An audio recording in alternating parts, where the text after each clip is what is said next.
Hello বন্ধুরা, আজ বানিয়ে নেবো ভাত ভাজা। তো সবার আগে সর্ষের তেল একটুখানি কড়াইয়ে দিয়ে আমি ডিমকে ফেটিয়ে একটু নুন দিয়ে ভেজে তুলে নিলাম। তারপরে ওই কড়াইতেই সাদা তেল দিয়ে তার মধ্যে দুটো শুকনো লঙ্কা, একটু কালো সর্ষে, একটু আদা কুচি আর একটা কাঁচা লঙ্কা কুচি দিয়ে দিলাম ফোড়ন।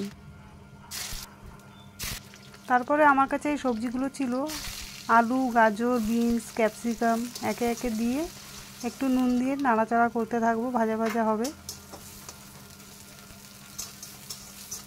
একটু ঢেকে সেদ্ধ হতে দেবো। আলুটা আর গাজরটা একটু শক্ত তরকারি হয়, তার জন্য একটু সেদ্ধ হতে দেবো ঢেকে দিয়ে।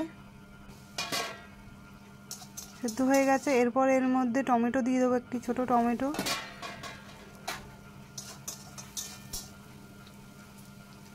তারপর ডিম ভাজাটা দিয়ে দেবো আর ভাত দিয়ে দেবো। আপনারা চাইলে রাতের ভাতও মিশিয়ে করতে পারেন, এটাও খেতে খুব ভালো হয়। একটু নুন মিষ্টি দিয়ে দেব, দিয়ে নাড়াচাড়া করব।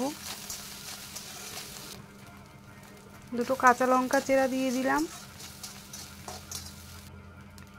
আর কালো গোলমরিচের গুঁড়ো দিয়ে দিলাম উপর থেকে ছড়িয়ে, আর একটু ঘি দিয়ে নামিয়ে নেব। রেডি আমাদের ভাত ভাজা। এটি লাঞ্চ বা সকালের জলখাবারে খেতে পারেন, বাচ্চাদের টিফিনও দিতে পারেন। এটাতে অনেকক্ষণ পেট ভর্তি থাকে। যদি ভালো লেগে থাকে অবশ্যই জানাবেন কমেন্টের মাধ্যমে। Thank you. আর হ্যাঁ, আমার চ্যানেলটিকে সাবস্ক্রাইব করতে ভুলবেন না। আবার দেখা হবে নতুন একটি রেসিপি নিয়ে। Bye bye.